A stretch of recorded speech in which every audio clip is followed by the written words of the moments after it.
Okay, students, good morning and welcome again to our English class for 11th grade of SMK. Selamat datang kembali di kelas bahasa Inggris kita khusus untuk siswa SMK kelas 11. Today we are going to talk about language features that is used in opinion or text opinion. Jadi hari ini kita akan membahas mengenai tata bahasa yang digunakan pada pemberian teks opinion. Okay, so now let's start. Okay. Our goals for today's material is how to use models to express opinion,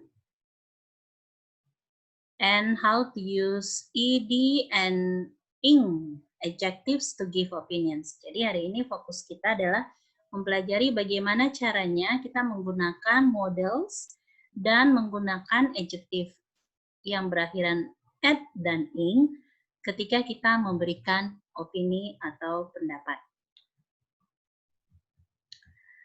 Baik, let's talk about models first. Models is a kind of verb that is usually used when another verb to express ideas such as possibility, necessity, and permission.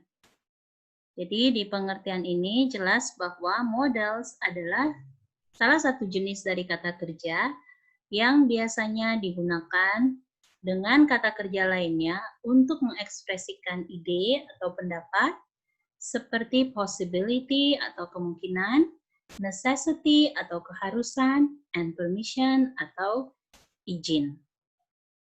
Nah, models ini terdiri dari beberapa yang bisa kita lihat di sini. Contohnya, can, could, will, would, shall, should, may, might, ought to, and must. So these are some examples of models. Ini adalah kata-kata yang merupakan atau yang termasuk dalam kelompok models. Kalau kita menerjemahkannya secara langsung, can dan could ini berarti bisa atau dapat, will atau would ini berarti akan, shall atau should ini bisa berarti juga harus atau akan, dia bisa digunakan untuk penggantian will. Kemudian may atau might ini adalah arti katanya adalah mungkin, ought to harus, dan juga must harus. Nah, itu adalah arti-arti dasarnya. Namun ketika kita gunakan dalam konteks kalimat yang berbeda, kata-kata ini bisa bermakna lain sesuai dengan konteks kalimatnya. Sekarang kita akan melihat models to express opinion and advice. Jadi kita akan melihat di sini models atau kata-kata models yang bisa kita pakai untuk mengekspresikan opini ataupun pendapat dan nasihat. Nah, dalam penggunaannya models ini makna katanya itu bisa terbagi atau bisa kita membuat levelnya itu dari yang strongest, yang paling tegas, sampai dengan weakest, atau yang paling lemah. Nah, apa saja kata-kata yang mengekspresikan pendapat itu secara tegas sampai dengan yang kurang tegas atau tidak terlalu tegas, itu bisa kita lihat di sini. Must ini 100% strongest ya. Jadi kalau misalnya kalian menggunakan kata must dalam menyatakan baik opinion maupun advice, itu berarti sesuatu yang sangat keras artinya. Jadi yang merupakan sebuah keharusan ya. Kemudian berturut-turut di bawahnya bisa menggunakan had better, kemudian ought to, should, dan could. Jadi Dari kata must sampai dengan could, must is the strongest models to express opinion and advice, whereas could is the weakest or the least strong, yang kurang begitu kuat dalam mengekspresikan opinion and advice. Selanjutnya, kita melihat khusus pada penggunaan kata should. Should gives information about whether something is a good idea. Jadi should ini kita gunakan ketika kita memberikan informasi tentang apakah sesuatu itu merupakan opini, pendapat, atau ide yang baik atau tidak. Ya. Kemudian, we often use should to express an opinion. Kita seringkali menggunakan kata should ini untuk mengekspresikan opinion, tetapi tentu saja seperti yang tadi dijelaskan bahwa kalau kita mau menyampaikan opini kita itu tidak dalam arti yang sangat ekstrim, itu sebaiknya kita gunakan kata should. Examples in sentences, contoh-contoh dalam kalimat, misalnya, you should watch the new stand-up comedy. It's really entertaining.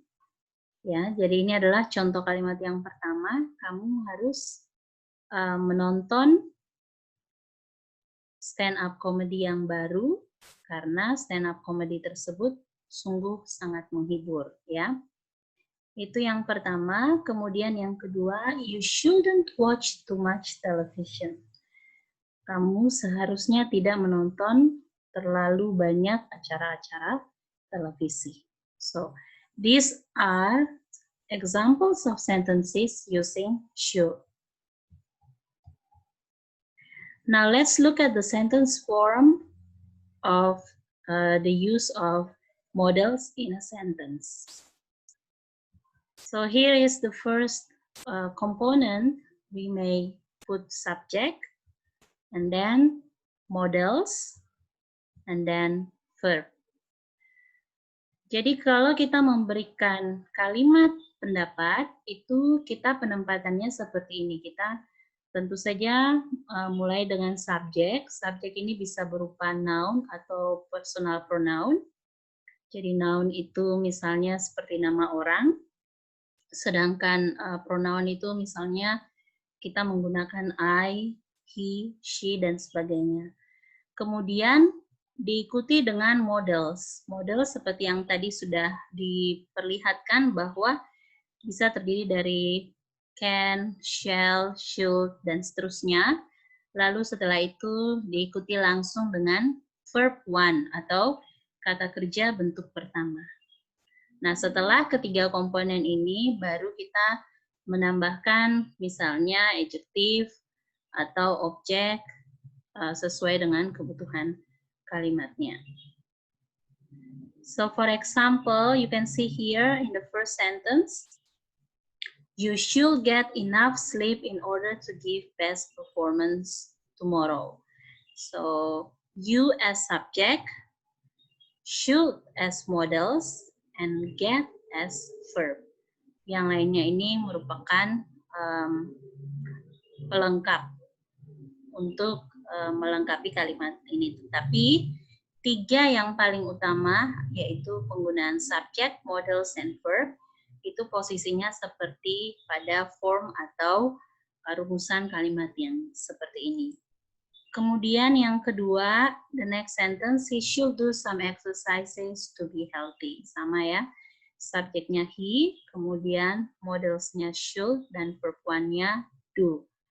Okay, remember one thing, that when you use models, whatever subject that you use, always have the same verb, that is verb one, in its base form. Ya, jadi ingat bahwa ketika kalian menggunakan models, itu apapun kata kerja, kata benda yang merupakan subjek yang kalian pakai, selalu harus diikuti dengan verb one dalam bentuk base-nya atau bentuk dasarnya.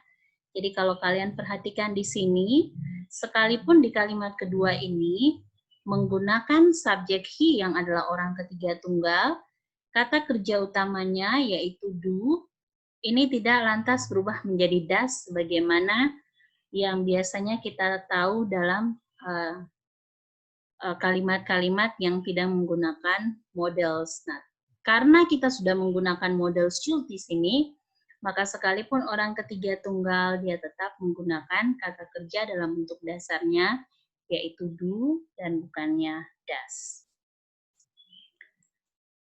Okay, the next one is we are going to talk about adjective.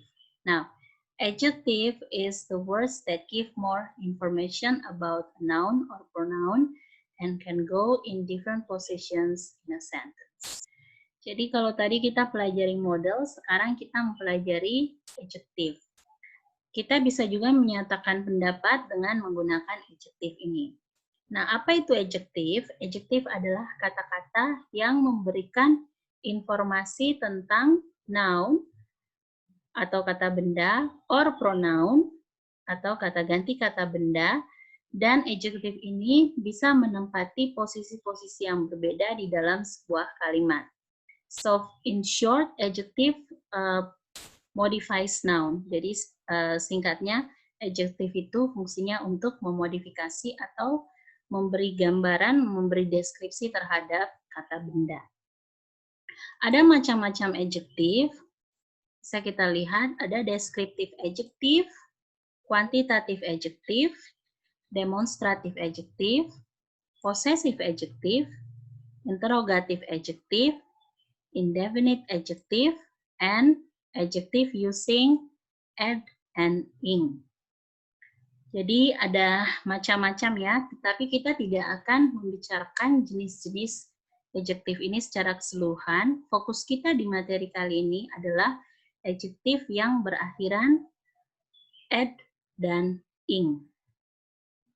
Okay, let's focus on adjective ed or ing.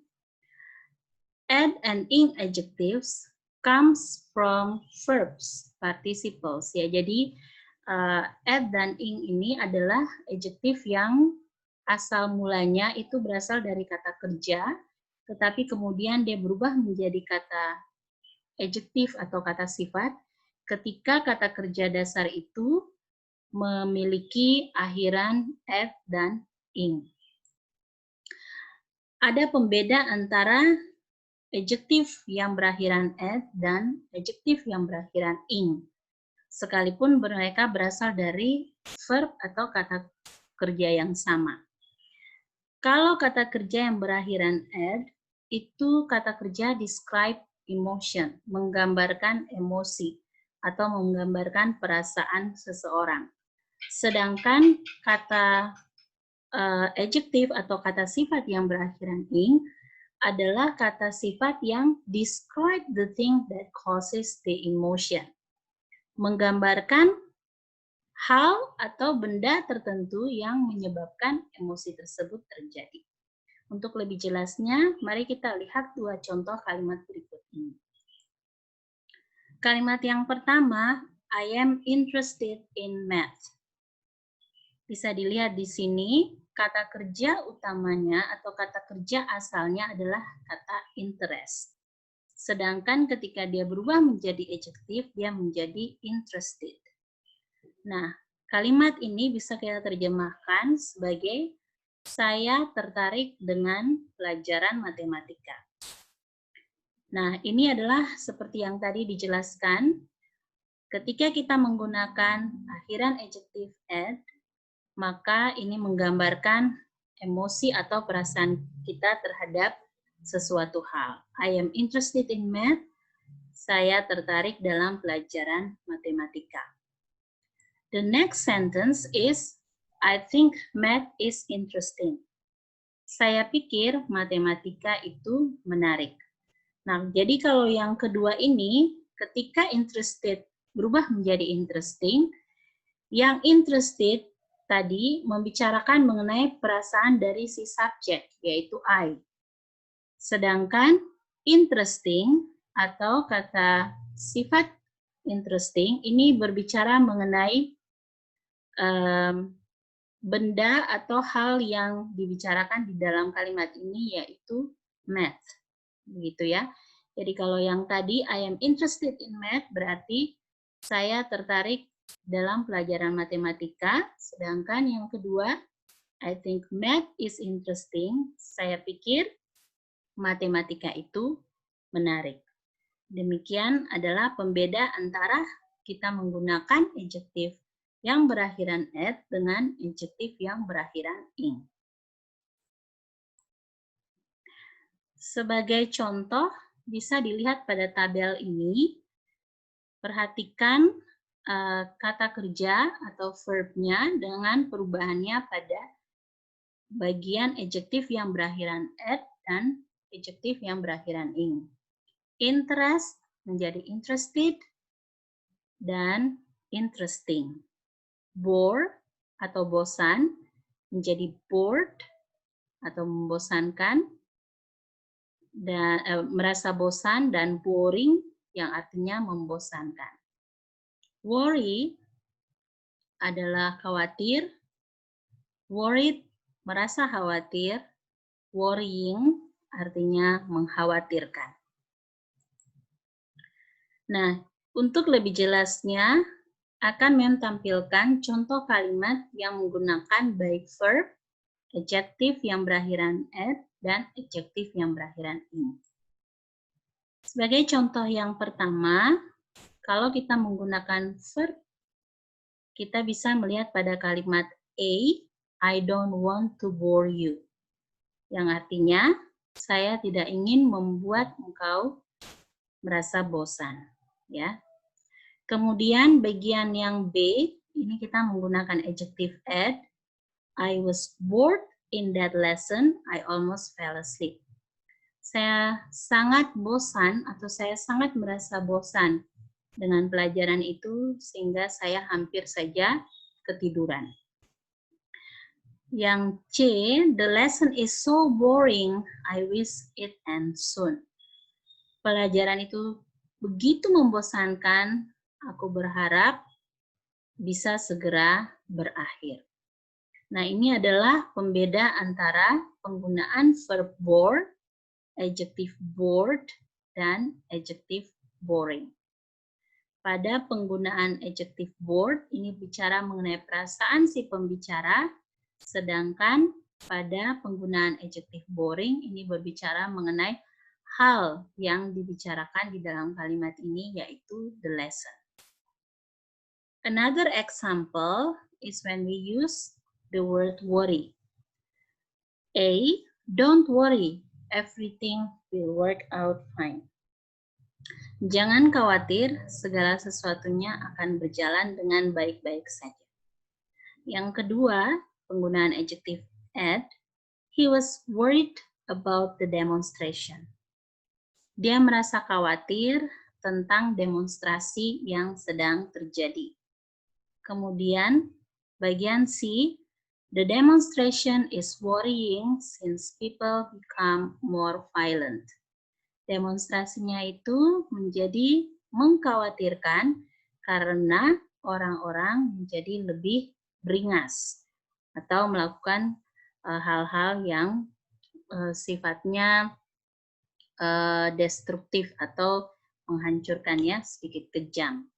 Nah, ini adalah contoh-contoh dari kalimat-kalimat yang menggunakan baik bentuk dasar verb, adjective and maupun adjective ing.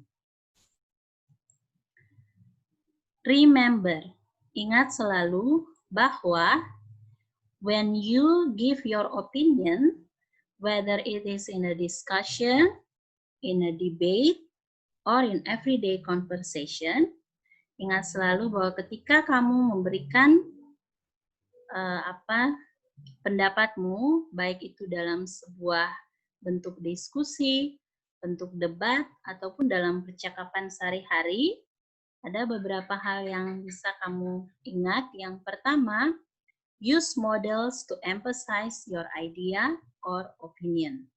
Gunakan models to emphasize, artinya menguatkan arti dari ide maupun opini yang kalian berikan. Yang kedua, use adjective at when you want to describe how you feel about something. Gunakan adjektif yang berakhiran at ketika kamu ingin mendeskripsikan apa yang kamu rasakan tentang sesuatu. And the last one, use adjective ing when you want to explain thing that causes certain emotion. Gunakan adjective ing jika kamu ingin menjelaskan hal yang menyebabkan emosi-emosi tertentu yang kamu rasakan. Okay, that is our lesson for today. We have talked about models, adjective add, and adjective ing when you want to deliver your opinion or idea. Demikianlah pembelajaran kita di hari ini dengan mendiskusikan models, adjective add, dan adjective ing ketika kamu menyampaikan opini atau pendapat kamu.